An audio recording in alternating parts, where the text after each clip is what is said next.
The future is still very bright for Penn State wrestling, and that will be on full display this weekend at the U20 World Team Trials. But there's still a Penn State commit that's not getting enough respect that he deserves.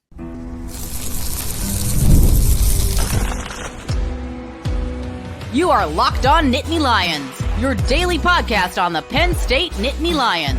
Part of the Locked On Podcast Network, your team every day. That is right. You are locked on to Penn State wrestling. And as always, thank you so much for making Locked On Nittany Lions your first listen and watch every single day. My name is Seyko, and I'm your host of the #1 Penn State sports podcast out there, and a credentialed media member for both Penn State wrestling and Penn State football. That is Jeff Byers, the voice of Penn State wrestling. So expertise in this episode to talk about the World Team Trials. The U20 World Team Trials is, like I said, the future is going to be on full display for Penn State wrestling between the class of 2026, Sam Herring, Jayden James, the matchups that we're going to witness with them, but also the Mirasola twins are waiting in that best of three final. There are also some other commits. PJ Duke, a lot of people are familiar with. Marcus Blaze is expected to compete this weekend. But I do want to begin with the one prospect that is not getting enough recognition. And he's a top 20 prospect in the entire nation for this class of 2025. The commit that I'm referring to, you know this, William Henckel, because everybody is going to be enamored, and rightfully so, with Masanosuke Ono, PJ Duke, Marcus Blaze accordingly. But I feel like William Henckel gets lost in the shuffle. Yeah, and Zach, it's one of those things. I agree. I think part of it is, I don't think he is expected by most to fit into the lineup next season. And so I think it's one of those where you're kind of biding your time, but it's one of the things that I just think is really interesting, and really you could go back during the Cael Sanderson era here, and some of the wrestlers that are thought of as, and others, and I'm talking about guys that won national titles. Like, there was a time where you won a national title, you're automatically looked at as one of the all-time greats at Penn State. But just because of the rash of unbelievable superstars, and the joke we've had running is you're getting 3 or 4 generational talents annually with this Penn State roster. And so you have some guys whose credentials are unquestionably fantastic, but because you have 4-time finalists, 3-time champions, 2-time Hutch Trophy winners, you have some guys that were 4-time All-Americans and national champions that are thought of as kind of the and others. And I think it's kind of the same thing on the recruiting front. It's just kind of where you fit in the lineup, one, and then when you fit, when you're projected to fit in the lineup as far as the attention that's given now. But yeah, Henckel is obviously a phenom and a great recruit. And, I think looking down the road, there's just that logjam, and we've talked about it. I mean, even next season, you're looking at a situation where you have 3 guys that I think most people will think of as national title contenders that will be fighting it out for starting spots at 2 weight classes. So you're going to have, again, an elite talent out of the lineup. And I think as you start to look down the road, again, there's going to be a few more spots where that is going to be the case. And, exactly where William Henckel fits in the lineup. Does he fit in the lineup? My guess is he eventually does.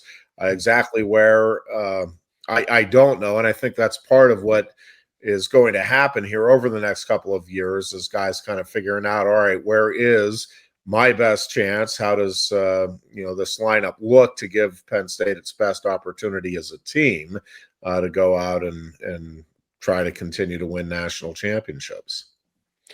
And Henckel's already proved that he can go toe-to-toe with the best. I mean, he's waiting in the best of 3 finals like PJ Duke, fellow 2025 commit. He ended up defeating Brock Mantanona, who wrestled this past, who is the younger brother of Bo Mantanona. But yeah, that is a college level wrestler at Michigan that he defeated.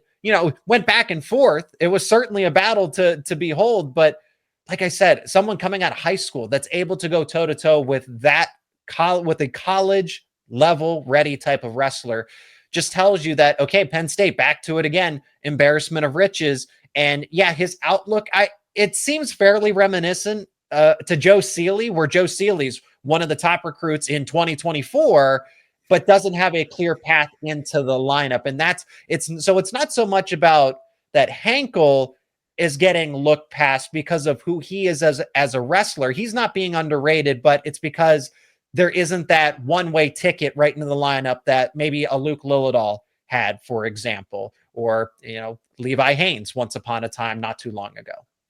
Yeah. And again, as you said, it doesn't mean he's not an elite talent, because he is. Mm-hmm. There's just no question about that. It's just that he's walking into a room that is filled right now with elite talent. And in particular in the upper weights, it's remarkable the degree to which Penn State has been able to stockpile, again, elite guys. And I don't know how it'll all shake out, and I don't think the coaches or these kids know for sure either. And I think that's it's one of the things that I think Cael Sanderson has been very consistent with is, if you're a great wrestler and you have the right attitude, you're a great person and student, and you're going to take care of your business. We want you in the room, and we'll see how it shakes out at the end of the day. I think no question you'd rather have William Henckel than not. Exactly where you're going to have him down the road, I think that remains to be seen. But I think it remains to be seen with a lot of those guys right now, and including guys that are already in the starting lineup as you look down the road here. Ironically enough, he could, in theory, battle a Joe Sealy when that 174-pound spot opens up, because Sealy, he wrestled at 157. He's been talked about at 165, maybe bulking up to 74, because right now where Henckel is at 79 kilos for this World Team Trials, well, that's where Levi Haynes is wrestling. Haynes has one more year. So it would be actually a natural transition in theory. I'm not trying to say, hey, it's Sealy or Henckel, but the door opens up. In theory, Haynes leaves because he graduates, he's out of eligibility, and then boom, 1 year, you redshirt Henckel, and he could be a 4-year starter, no problem, if he wins that competition. Yeah, and again, there's just a lot of moving parts and unknowns there. Could Mitchell Messenbrink move up? But does PJ Duke, where does he fit in? All going to be fun stuff, and these are for sure first world problems that Penn State has, trying to figure out where these guys are going to go. And again, at the end of the day, you're going to have a couple of guys. I don't see any way around it. A couple of the guys that are very highly touted and rightfully highly touted coming out of high school that they're not going to be able to find their way into the starting lineup here. And then what decision do they want to make ultimately? Do they want to sacrifice their collegiate career to be a part of that Nittany Lion wrestling room? The club aside, actually being training and developing alongside what Cael Sanderson has built, because that's why they're taking this risk. It's not even so much about, Jeff, I'm sure that you can agree with me on this. It's, yes, the collegiate lineup is there. You only get 4, 5, or 6 years, depending on your outlook, to be a part of the collegiate team. But it's more so just about the opportunity to get in that Penn State mat room. Well, I will say this, Zach. I think the one thing that has changed a bit, at least at Penn State from when I first started covering it, is the number of guys whose focus is international wrestling. And it's not that the college wrestling is irrelevant, because it obviously isn't if you're going to Penn State. But they're willing to compromise that. But I think they're looking at long-term goals. And again, I'm not saying everybody's going to stay, but I think my guess is, and it's just a guess, but I think some of the guys that everybody assumes will transfer, if they're not in the starting lineup, in fact won't transfer, in part because they see a path to becoming a world champion or an Olympian, regardless of whether they make the college lineup. And again, I think you see it with the Nittany Lion Wrestling Club, and you have some elite guys at the same weight, and obviously only one representative on the world team at each weight class, and even less than that, you only have 6 Olympians. So you have more guys converging into those weight classes, but you have guys that firmly believe this is the best place to train. This gives them their best chance to make a world or an Olympic team, and so they want to be part of that. Now, again, we could very well see guys leave, go start elsewhere, and then come back to the Nittany Lion Wrestling Club. That's certainly a possibility. But that requires Penn State being okay with that, or the Nittany Lion Wrestling Club saying, yeah, we want you back now that you've gone elsewhere. And I think generally speaking, if everything's on the up and up and you're on good terms, I think that probably would be the case. But again, it is just going to be a fascinating next 3 to 5 years here to see kind of how things shake out, both collegiately and on the international scene here for a lot of these kids who come in with very, very high aspirations in both folk style and freestyle wrestling. I think it was a good time to remind everybody that this class is more than just PJ Duke, Marcus Blaze, and yes, Ono joining as well as a late addition, even though he isn't officially ranked in this class of 2025, but he is a part of it. Hey, Nate Desmond is also going to be wrestling this weekend, and so are the Mirasola twins, who are actually within the program and not waiting to step foot on campus. The question everybody's asking is, are they ready? Are they ready? Well, they continue to prove to us that they are ready, and we're going to explain more so why coming up next here on Locked On Nittany Lions. And today's episode is brought to you by FanDuel. The NBA playoffs are still in full swing, and every night delivers highlight-worthy performances, major momentum shifts, and can't-miss moments. Whether it's a game-winning shot or a breakout player, there's never been a better time to get in on the action. FanDuel makes it easy to stay in the game before tip-off and even live during the game. With player props, performance trends, and same-game parlays, fans have more ways than ever to play smart and to win big. And if you're new to FanDuel, it's a perfect time to sign up. You head over to FanDuel.com and place your first $5 bet. Get this, if it wins, you'll get $200 in bonus bets. That's right, $200 in bonus bets to use on something like, you can bet Penn State team props. Do you think they're going to go over or under their win total at 10.5? That is available on FanDuel. Or you can bet on the NBA playoffs that are going on right at this moment. If you look at the lines for FanDuel, the Timberwolves play the Oklahoma City Thunder. The T-Wolves are 8.5-point underdogs, plus 280 on the money line. The Thunder are minus 350. The total is set at 220.5 for tonight's game. If you like those lines, you can bet them over at FanDuel.com. And remember, if you are new to FanDuel, head over to FanDuel.com, place your first $5 bet. If it wins, you'll get $200 in bonus bets to use on anything. Make every moment more with FanDuel, an official sports betting partner of the NBA. Connor Mirasola is at 92 kilos. Cole Mirasola is waiting at the heavyweight spot at 125 kilos. They won at the U.S. Open and now get to sit back and wait for somebody to join them in that best of three final. I just continue to see Connor Mirasola really exemplify or really put on display his offensive prowess. And I think that's what that's what both the Mirasola twins have, is their offensive game is just so elite, but particularly Connor Mirasola just moves so well that, you have to remind at least for me, I have to remind myself at some points in time. So we'll focus on Connor first before we get to Cole in the adjacent order here. But Connor just moves so well, so quickly, so efficiently for someone that does weigh 92 kilos, 200, roughly, around 197, 200 pounds.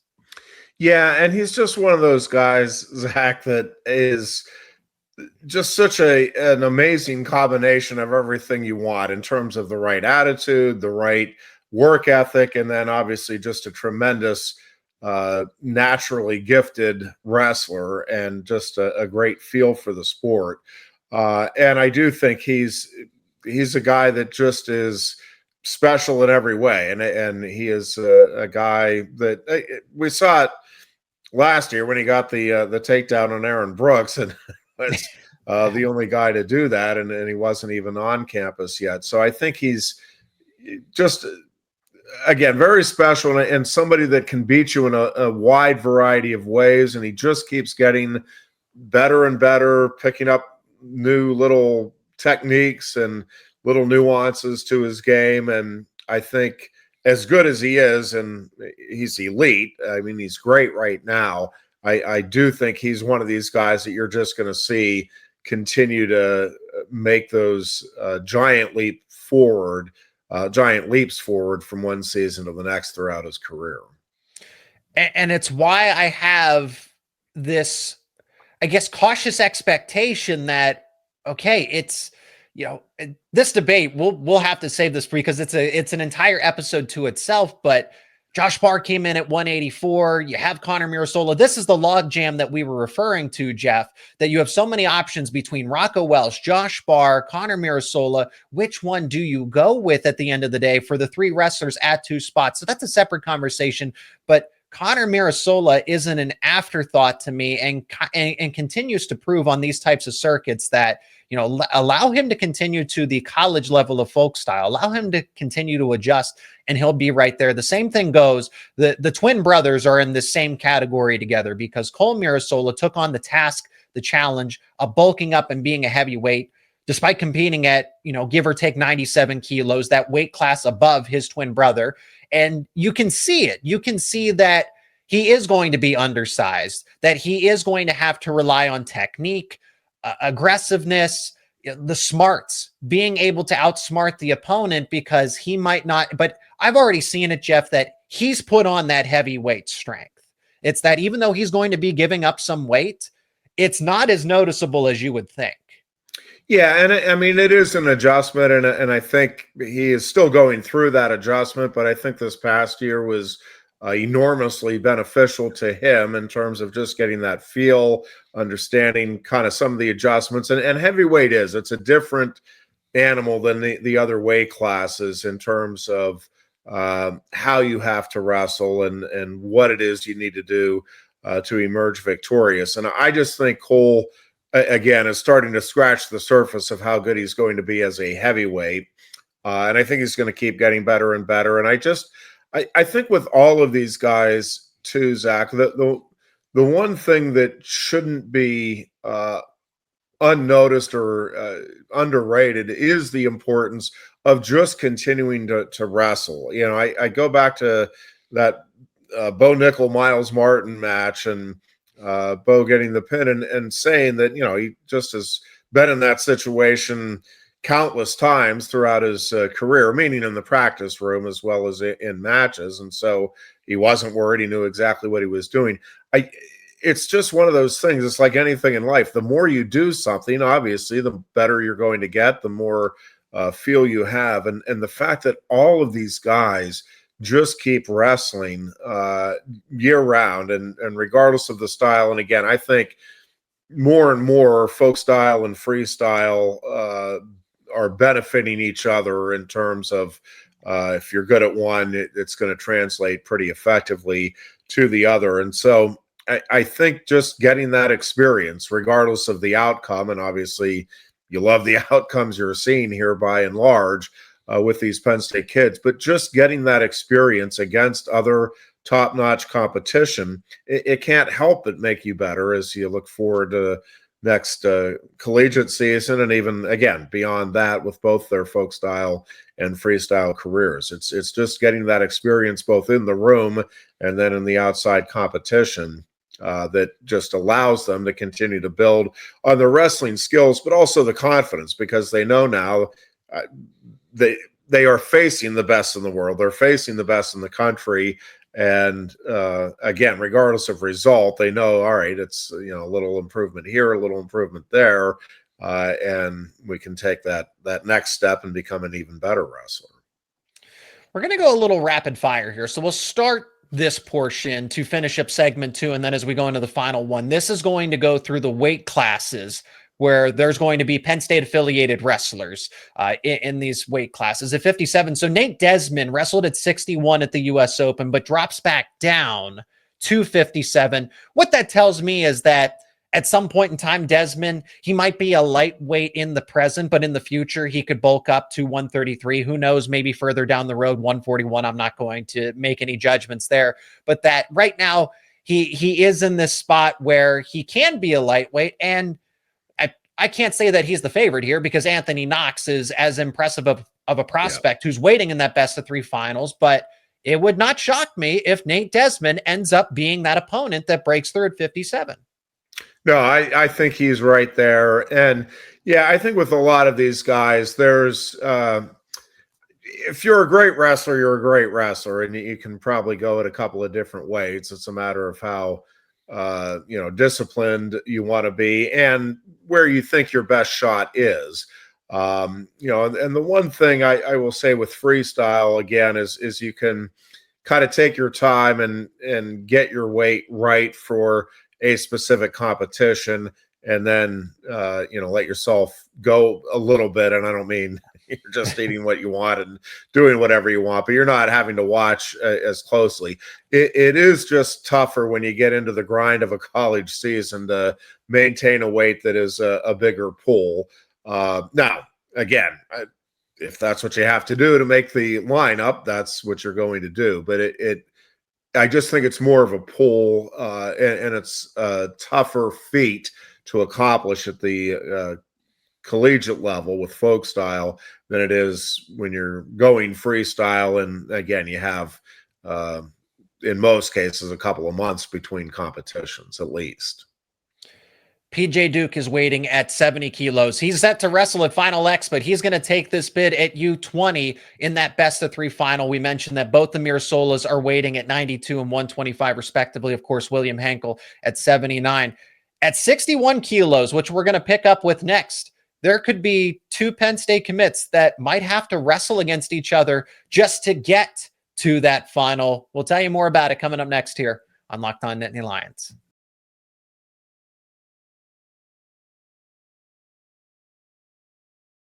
"61 kilos gets really interesting because, Jeff, I was fully expecting, hey, Sam Herring, Kyler Larkin. I mean, that was a great match. Now, Herring, unfortunately, came up on the losing side of it. But I thought that Herring was right there, just unfortunately didn't have enough in the tank at that given moment to take down Larkin and be the one waiting. Well, if he wants that rematch, he's going to have to go through somebody that is ahead of him in terms of eligibility.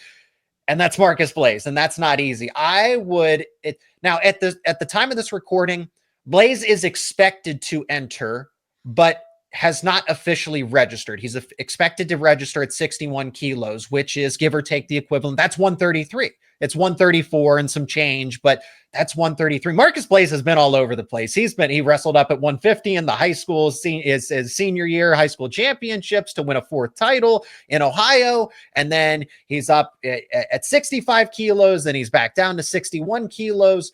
So Blaze's outlook in Penn State's lineup is probably one of the more intriguing ones to me, from the fact that he could wrestle at 133. He could wrestle at 141 going into the season. I would expect him to, it's no disrespect to Sam Herring. I think just where Blaze is at this point in time, proving it on the senior level, despite not being able to get past a Jesse Mendez, for example, or a Seth Gross, that, those matches were close, and that he should be considered the favorite here at 61 and to take down Kyler Larkin for that U20 spot. Yeah, I mean, that's what I would anticipate as well. Larkin is a really special wrestler as well. But I just think Marcus is really uniquely gifted. And another one of these guys, it just seems to get better every time he hits the mat. He seems to learn a little something from every match that he has.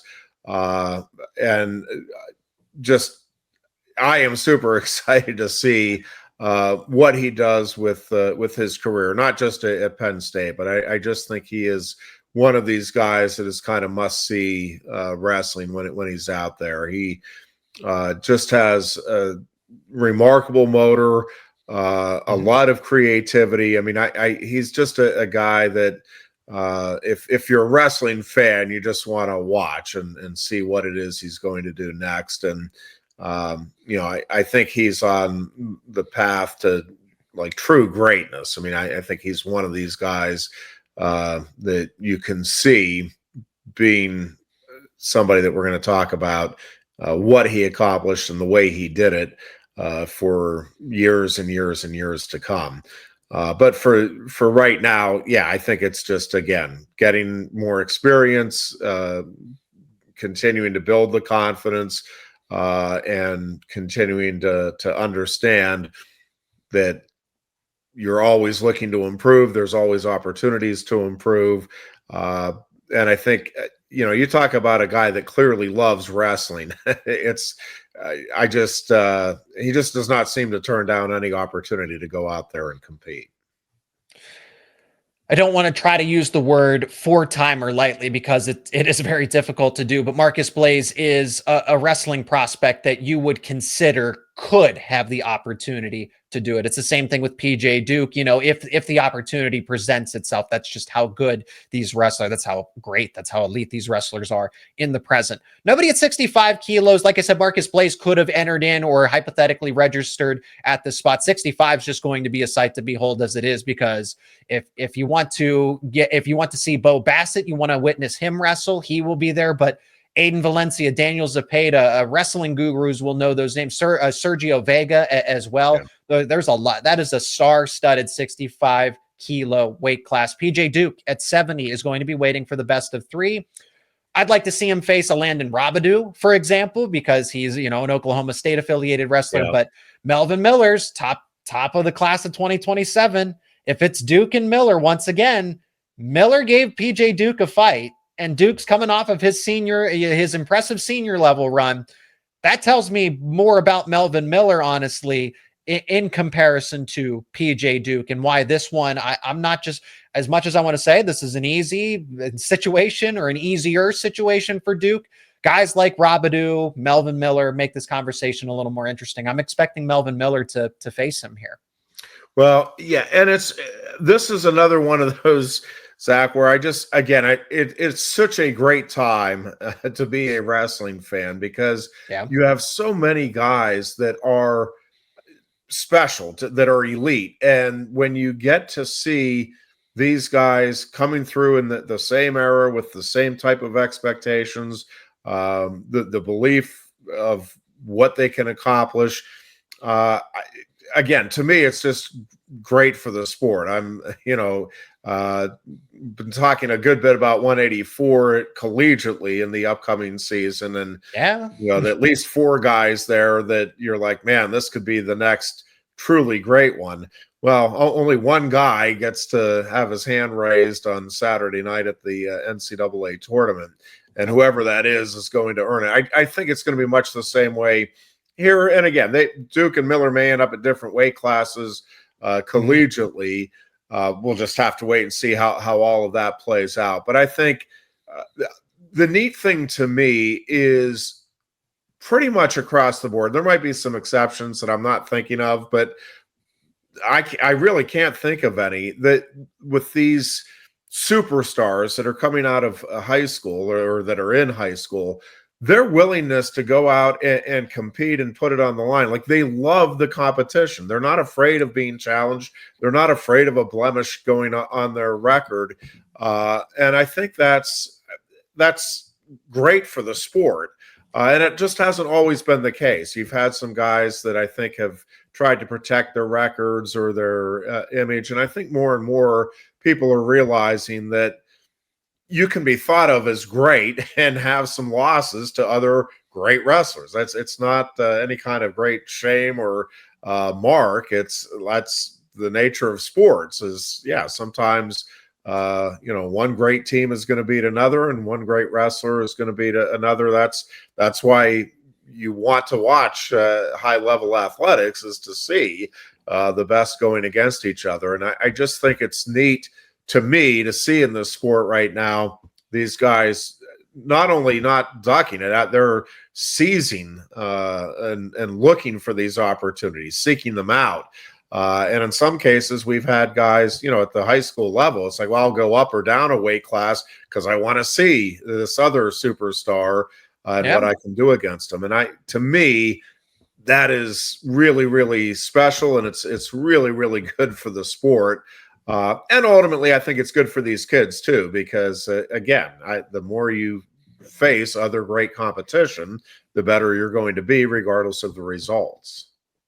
And I wish we had more time to go through the matchups, but we did focus on William Henckel and his development, his pedigree that he's coming into Penn State with, the Mirasola twins and where they are in their development.